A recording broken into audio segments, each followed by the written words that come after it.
Les filles qui ont eu un père absent, de toutes les formes que ce soit, émotionnelles, physiques, elles vont souffrir dans les relations avec les hommes et elles ne sont pas du tout équipées comme les filles qui ont eu un père présent, un père émotionnellement présent, protecteur et qui les a chéries. Et c'est réel. Et malheureusement, cette fille-là que je suis, donc que je comprends très bien du coup, elle va apprendre à ses dépens, dans la souffrance, qu'il y a des hommes qui sont mal intentionnés, qui sont mauvais et qui vont profiter de sa valeur. Il y a des filles, elles vont se faire prendre pour des bouffonnes, il y a des hommes qui vont mal les traiter, il y a des hommes qui vont leur manquer de respect, il y a des hommes qui ne vont pas les traiter à leur juste valeur. Si t'as pas eu l'exemple d'un bon traitement quand t'étais enfant de la part de la jante masculine, de la part de ta première expérience avec un homme, donc là je parle de ton père, c'est normal en fait que t'aies pas ces notions et c'est normal que c'est à travers la souffrance que tu vas les trouver. En fait, nous, on va pas avoir les jauges et les standards des filles qui ont vu leur père avoir les comportements, les green flags avec leur mère et avec elle. Et les comportements abusifs des hommes, que ce soit mental, que ce soit physique, dans le pire des cas malheureusement.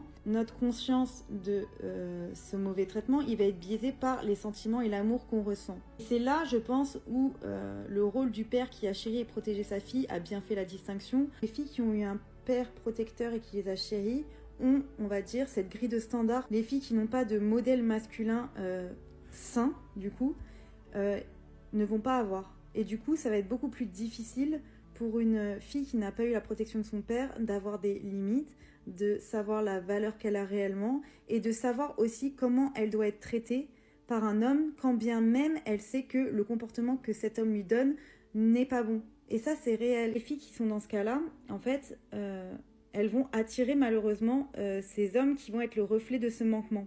Et ce qui est dommage, c'est que cette fille-là, elle voulait juste être aimée inconditionnellement, malgré le fait qu'elle ait une carapace, malgré le fait qu'elle ait une énergie masculine. C'est une fille qui a des standards très hauts, qui est très sensible. C'est limite une fille qui fait peur et qui est incomprise parce qu'elle attend tellement de l'amour masculin qu'elle n'a jamais eu. C'est incompréhensible pour quelqu'un qui n'est pas à sa place en fait. Ça me fait quelque chose d'en parler parce que je ressens ce que je suis en train de dire. C'est important d'en parler. Ces filles-là, en fait, elles se sentent trop dures à aimer, n'ont pas assez de valeur pour être aimées. C'est pas du tout ça. Un jour, vous allez tomber sur un homme qui va en fait ne jamais toucher à cet aspect-là de votre vulnérabilité et à cette blessure d'enfance par ses actions. C'est juste qu'il faut comprendre que ça a été un manquement, comprendre que vous avez cherché ça. C'est pas grave, c'est légitime en fait, parce que quand t'as pas eu quelque chose dans ton enfance, t'as envie de le retrouver dans ta relation d'adulte. Et si tu laisses un homme mal te traiter, c'est parce que tu t'es conditionné dans ta tête que tu le méritais. Et ça, c'est triste et tu le mérites pas.